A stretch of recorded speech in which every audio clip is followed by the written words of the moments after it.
নিশ্চয়ই আপনারা খেয়াল করেছেন এখন ফেসবুকের বিভিন্ন অ্যাপস যেমন হোয়াটসঅ্যাপ, ইনস্টাগ্রাম, আপনাদের Messenger apps, Facebook apps open করলে কিন্তু আগে যেটা লেখা আসতো ফ্রম ফেসবুক সেটা এখন হয়ে গেছে ফ্রম মেটা। মার্ক জাকারবার্গ যেটা বলছে যে ফেসবুক কোম্পানিটা একটা সোশ্যাল নেটওয়ার্ক থেকে তারা মেটাভার্স কোম্পানিতে রূপান্তর হবে, আর ফেসবুক নাম দ্বারা মেটাভার্স বিষয়টা ঠিক বোঝা যায় না, এজন্য তারা মেটা নামটা চুজ করছে, যেটা দিয়ে মেটাভার্স বিষয়টা একটু বুঝতে পারা যাবে। এরপর থেকে কিন্তু মেটাভার্স নিয়ে ব্যাপক আলাপ আলোচনা শুরু হয়ে যায় চারদিকে। মেটাভার্স জিনিসটা কিন্তু বেশ পুরনো, প্রায় 1992 সালে স্নো ক্রাশ নামে একটা উপন্যাসে প্রথম মেটাভার্স শব্দটা ব্যবহার করা হয়। পৃথিবীর প্রথম মেটাভার্স কোম্পানি কিন্তু প্রতিষ্ঠিত হয়েছিল 2003 সালে, যেটা এখনো চলতেছে কোম্পানিটা। ইন্টারনেট যেমন একটা টার্ম, মেটাভার্সও একটা টার্ম। মেটাভার্সকে এখন বলা যায় যে একটা নতুন ইন্টারনেট, যেটা আমার এবং আপনাদের জীবন পরিবর্তন করে ফেলবে। কিন্তু সেই হিসাবে আমার মনে হয় মেটাভার্স নিয়ে খুব বেশি আলোচনা হচ্ছে না, স্পেশালি আমাদের দেশে। অলরেডি ভারতে কিন্তু বেশ কয়েকটি স্টার্টআপ দাঁড়ায় গেছে মেটাভার্সের উপর বেস করে, এবং আপনারা দেখে থাকবেন একটা বিয়ে পরবর্তী সংবর্ধনা অনুষ্ঠান হচ্ছে সম্পূর্ণ মেটাভার্সে। তো মেটাভার্স হচ্ছে সম্পূর্ণ ভিন্ন একটা দুনিয়া। কানেক্টিভিটির ক্ষেত্রে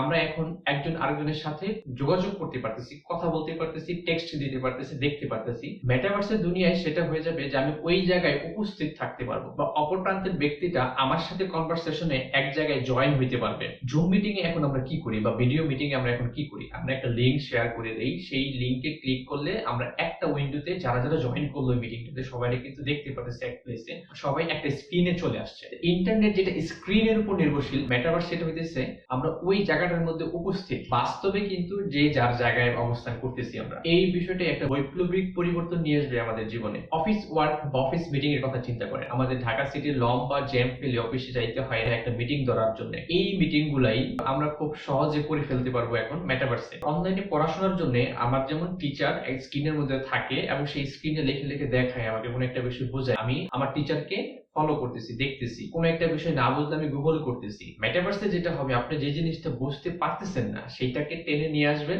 আপনার চোখের সামনে, সেটা কিন্তু ভাগে ভাগে ইন ডিটেলস আপনাকে সবকিছু অটোমেটিক বুঝাই দেবে। আপনার তখন ফিল হবে যে আপনি নিজে ক্লাসরুমে বসে আছেন, বাস্তবে, স্ক্রিনে না। কোনো একটা লাইভ কনফারেন্সে, কোনো একটা লাইভ কনসার্টে আমি যদি জয়েন হইতে চাই, আমাকে কিন্তু ফিজিক্যালি ওই স্পেসে যাইতে হয়। কিন্তু মেটাভার্সের দুনিয়ায় এখন এটাই সম্ভব, আপনি ঘরে বসেই ওই স্পেসে উপস্থিত থাকতে পারবেন। আপনারা এরিয়ানা গ্রান্ডের কনসার্টের কথা শুনেছেন? এই কনসার্টটা যেটা অনুষ্ঠিত হয়েছে ফোর্টনাইটের মধ্যে, একটা গেমিং এরিয়ার ভিতর একটা বাস্তব কনসার্ট যেরকম হয়, এক্সাক্ট সেম কনসার্ট, সেখানে সে লাইভ পারফর্ম করছে, লাইভ দর্শকরা সেটা উপভোগ করছে। ঠিক এই টেড টক ভিডিওটা দেখেন, এখানে কিন্তু প্রেজেন্টার দুই ভাবেই উপস্থিত। একটা হচ্ছে সরাসরি সেই অডিয়েন্সের সাথে ইন্টারঅ্যাক্ট করতেছে স্টেজে, আরেকটা হচ্ছে তার কিন্তু কিছু ভার্চুয়াল দর্শক আছে যারা মেটাভার্সের সাহায্যে ভার্চুয়াল রিয়েলিটি টেকনোলজির মাধ্যমে তার সাথে জয়েন আছে বিশ্বের বিভিন্ন দেশ থেকে। একজন ডাক্তার তার পেশেন্টকে ডায়াগনোসিস করতে পারতেছে বিশ্বের যে কোনো জায়গা থেকে। একজন ইঞ্জিনিয়ার বা একজন আর্কিটেক্ট তার ডিজাইনটা প্রেজেন্ট করতে পারতেছে তার গ্রাহকের কাছে। একজন ট্রাভেলার যে ট্রাভেল করতে ভালোবাসে, সে কিন্তু বিশ্বের যে কোনো দর্শনীয় স্থান ঘরে বসেই এখন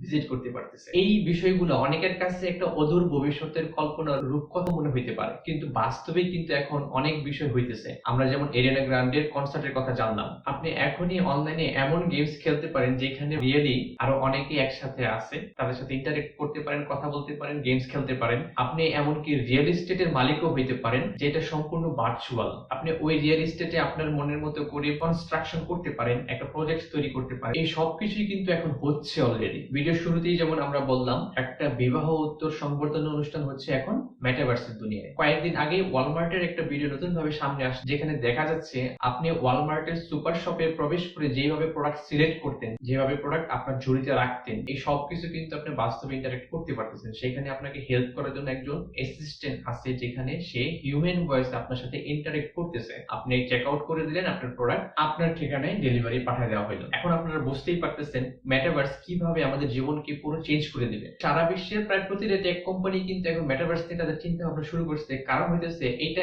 একেবারে প্রাথমিক স্টেজে আছে। আপনি বলতে পারেন মেটাভার্স হইতেছে এখন 1990 সালের ইন্টারনেট, যখন ইন্টারনেট মাত্র শুরু হয়েছিল। মেটাভার্স এখন ঠিক ওই পজিশনে আছে। সবাই খুব আর্লি এটাতে অ্যাডপ্ট করতে চাইতেছে, যাতে তারা পরবর্তীতে আগায় থাকে। মেটাভার্স জিনিসটা বাস্তবে প্রতিষ্ঠিত হইতে হলে যে জিনিসগুলো দরকার, artificial intelligence, blockchain technology, virtual reality, এবং সবচেয়ে মূল বিষয় হচ্ছে 5G ইন্টারনেট টেকনোলজি, এই বিষয়গুলো কিন্তু এখন পুরোপুরি রেডি আমরা বলতে পারি। এই জন্য মেটাভার্স জিনিসটা একটা বাজ ওয়ার্ডে পরিণত হয়েছে। সব জায়গায় আপনারা শুনতে পারতেছেন, ফেসবুক, মাইক্রোসফট, গুগল, বড় বড় টেক জায়ান্টরা কিন্তু নিজস্ব মেটাভার্স নিয়ে কাজ শুরু করে দিয়েছে অলরেডি। রিসেন্টলি মাইক্রোসফট একটা রেকর্ড পরিমাণ অ্যামাউন্টে একটা গেমিং কোম্পানিকে কিনে নিছে, কারণ ধারণা করা হইতেছে মেটাভার্স জগতে একটা গেমিং কোম্পানি মেইন রোল হিসেবে সামনে আসবে। তবে শুধু গেমই যে মেটাভার্সের অংশ হবে এরকম না, আমাদের এখনকার প্রচলিত যতগুলা ছোট ছোট যে অনলাইন শপগুলো আছে, আমাদের নিজস্ব যে ব্লগ সাইট আছে, আমাদের প্রতিষ্ঠানের নামে যে ওয়েবসাইট আছে, এই সবগুলাই কিন্তু মেটাভার্সে কনভার্ট করা সম্ভব। তাহলে এই মেটাভার্সের জন্য আমরা এখন কিভাবে প্রিপারেশন নিব, বা মেটাভার্স থেকে আমরা আমাদের বেনিফিটটা কিভাবে আদায় করে নিব as a individual person, entrepreneur হিসেবে আপনি কিভাবে মেটাভার্স থেকে বেনিফিটটা আদায় করে নিতে পারেন। ওয়েল, এর জন্য আসলে মেটাভার্সের আগেও বর্তমান ইন্টারনেট দুনিয়ায় আপনি কি করতেছেন এটা কিন্তু অনেক বড় একটা ম্যাটার। আপনার যদি এখনকার ইন্টারনেট দুনিয়ায় ভালো কানেক্টিভিটি থাকে, ভালো নেটওয়ার্ক থাকে, আপনার যদি একটা ইনফ্লুয়েন্স করার মতো ক্ষমতা থাকে, তাহলে আপনি মেটাভার্সে সেগুলা কিন্তু নিয়ে যেতে পারবেন সাথে করে। অনলাইন দুনিয়ায় যদি আপনার একটা অনলাইন দোকান থাকে যেখান থেকে আপনি প্রোডাক্ট বিক্রি করতেছেন, যেখান থেকে আপনি কাস্টমারকে ভালো সার্ভিস দিতেছেন, অনলাইন দুনিয়ায় আপনি কোনো একটা বিষয়ে কাউকে টিউটোরিয়াল প্রদান করতেছেন, কাউকে পড়াইতেছেন, কোনো একটা বিষয়ে কাউকে শিখাইতেছেন, তাহলে কিন্তু এই বিষয়গুলো আপনি মেটাভার্সেও নিয়ে যেতে পারবেন। মেটাভার্স দুনিয়ায়ও আপনি কাউকে শিখাইতে পারবেন এবং টিউটোরিয়াল প্রোভাইড করতে পারবেন। অনলাইন দুনিয়ায় আপনার যদি ইন্টারেক্টটা ভালো থাকে, অনলাইন দুনিয়ায় আপনার যদি অনলাইন জব নিয়ে একটা ভালো কনসেপ্ট থাকে, ভালো আইডিয়া থাকে, তাহলে কিন্তু খুব ভালো চান্স আছে আপনি মেটাভার্সেও ভালো করবেন। কিন্তু একেবারে হুট করে মেটাভার্সে কেউ প্রবেশ করে খুব ভালো করে ফেলে এরকম সম্ভাবনা কম। তো সেটা হইলেও ভবিষ্যতে হইতে পারে, কিন্তু একেবারে শুরু থেকে অ্যাডপ্ট করতে চাইলে আপনাকে কিন্তু ইন্টারনেট দুনিয়ার প্রেজেন্সটাতেও ভালো পেতে হবে। আপনি এখন যে অবস্থায় থাকেন না কেন, আপনি কয়েকটা বিষয় ঠিক করে নিলে মেটাভার্সে আর্লি অ্যাডপ্ট করতে আপনার জন্য বেশ সুবিধা হবে। প্রথমত, আপনাকে কানেক্টিভিটিতে বা কমিউনিকেশনে ভালো হইতে হবে। আপনি যদি এন্টারপ্রেনার হিসেবে কিছু করতে চান, তাহলে অনলাইনে আপনার যদি একটা দোকান থাকে বা অনলাইনে আপনি একটা দোকান তৈরি করতে পারেন, তাহলে কিন্তু মেটাভার্সের জন্য আপনি কিছু করতে পারবেন। মেটাভার্স বা বিআর হেডসেটের একটা অ্যাপ্লিকেশন এবং বর্তমানে মোবাইলের একটা অ্যাপ্লিকেশন প্রায় একইভাবে দুইটা তৈরি করা হয়। কাজে আপনি যদি একটা ওয়েবসাইট তৈরি করতে পারেন, আপনি যদি একটা মোবাইল অ্যাপস তৈরি করতে পারেন, তাহলে খুব সম্ভাবনা আছে আপনি মেটাভার্সের জন্য একটা ওয়েব অ্যাপ্লিকেশন তৈরি করতে পারবেন, বিআর হেডসেটের জন্য একটা মেটাভার্স অ্যাপ্লিকেশন তৈরি করতে পারবেন এবং সেখানে আপনি ক্যারিয়ারটাকে আগায় নিয়ে যেতে পারবেন। আপনি যদি বর্তমান ইন্টারনেট দুনিয়ায় as a teacher, as a video content creator ভালো করতে পারেন, ভালো করার ক্যাপাবিলিটি আপনার থাকে, তাহলে কিন্তু সম্ভাবনা আছে আপনি মেটাভার্স জগতেও ভালো একজন ক্রিয়েটর হইতে পারবেন, ভালো একজন টিচার হইতে পারবেন। আপনি যদি এখনকার অনলাইন দুনিয়ায় অনলাইন জবগুলো কিভাবে কাজ করে, সেগুলা কিভাবে নিতে হয়, সেগুলা কিভাবে করে ঠিকমতো ক্লায়েন্টকে প্রোভাইড করতে হয়, এই জিনিসগুলো বুঝে থাকেন, তাহলে মেটাভার্সেও কিন্তু আপনি ক্লায়েন্টের সাথে সরাসরি ইন্টারেক্ট, তার কাছ থেকে একটা প্রজেক্ট আদায় করে নেওয়া আপনার জন্য অনেক সহজ হবে এবং সেই প্রজেক্টটা করে সাবমিট করে ফেলা এটা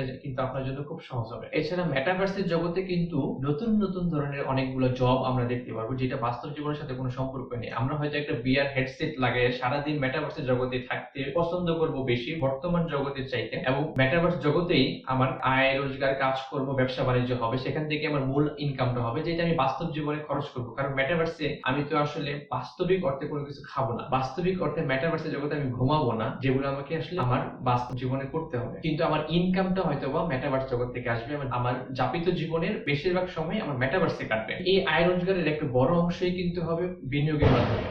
আমরা কিন্তু এখনই এনএফটি বা নন ফাঞ্জেবল টোকেনের জয় জয়কার দেখতেছি, সেটা আরো বাড়বে, ব্লকচেইন টেকনোলজি আরো বাড়বে, সেখানে নতুন নতুন অপরচুনিটি তৈরি হবে আমাদের নিজেদের উদ্যোগ তৈরি করার, ওইখান থেকে বেনিফিশিয়ারি হওয়ার। রিয়েল এস্টেট অলরেডি মেটাভার্সের একটা বড় খাত, ইভেন গেমিংস এর মাধ্যমে কিন্তু আপনি আয় করতে পারেন খুব সহজে। আমরা এখন যে বিজ্ঞাপনগুলো আমাদের ইউটিউব ভিডিও বা সোশ্যাল মিডিয়ার ফিডে দেখি, সেগুলো কিন্তু আপনি মেটাভার্সে দেখবেন। মেটাভার্সে পুরো একটা জগৎ হবে বাস্তব জীবনের মতো, সেখানে আমরা বাস্তব জীবনে যখন রাস্তা দিয়ে হাঁটতে হাঁটতে রাস্তায় বড় বিলবোর্ড দেখি, সেগুলো মেটাভার্সে দেখবেন, সেই বিলবোর্ডের অ্যাড থেকে কোম্পানি আয় করবে, যেটার একটা শেয়ার কিন্তু আপনি পাইবেন। বাস্তব জীবনে আমরা যেমন অনলাইনে বিভিন্ন কাজ করি, ফ্রিল্যান্সিং এ, আউটসোর্সিং এ, সেটাকে বলা হয় গিগ ইকোনমি, আর মেটাভার্সের জগতে যে কাজগুলো হবে সেটাকে বলা হবে ক্রিয়েটরস ইকোনমি, যেটা এখনই শুরু হয়ে গেছে, সেটা মেটাভার্স জগতে যে আরো পূর্ণতা পাবে। তো মেটাভার্স জগতে আপনাকে একজন এন্টারপ্রেনার হিসেবে উন্নতি করতে হলে, ক্যারিয়ারে উন্নতি করতে হলে পুরো মেটাভার্স জিনিসটা আপনাকে খুব ভালোভাবে বুঝতে পারতে হবে, এর সম্পর্কে সবকিছু জানতে হবে, আরো বেশি পড়াশোনা করতে হবে এবং যে নতুন নতুন অপরচুনিটি গুলো আপনার সামনে আসবে সেগুলো ক্যাচ করতে হবে। তো মেটাভার্স নিয়ে আজকে এই পর্যন্তই। মেটাভার্স নিয়ে কিছু ভ্যালুয়েবল তথ্য যদি এই ভিডিও থেকে পেয়ে থাকেন, তাহলে ভিডিওটা অবশ্যই একটা লাইক দিবেন যাতে ইউটিউব খুশি হয়ে যায়। আমার এই ইউটিউব চ্যানেলটাতে আমি নিয়মিত পার্সোনাল ফিনান্স, এন্টারপ্রেনারশিপ এবং নতুন নতুন টেকনোলজি নিয়ে ভিডিও তৈরি করে থাকি। যদি এই বিষয়ে আপনার আগ্রহ থেকে থাকে তাহলে অবশ্যই চ্যানেলটা সাবস্ক্রাইব করে দেবেন এবং রাজনৈতিক নেতাদের মতো অর্ধেক কাজ করবেন না, প্লিজ সাবস্ক্রাইব করার সাথে সাথে বেল আইকনটা ক্লিক করে দিবেন। ভিডিও ডেসক্রিপশনে আমার ফেসবুক পেজের লিংকটা দেওয়া আছে, দয়া করে সেখানে একটা ফলো করে দিবেন। আজকে এই পর্যন্তই, দেখা হবে আগামী ভিডিওতে। আল্লাহ হাফেজ।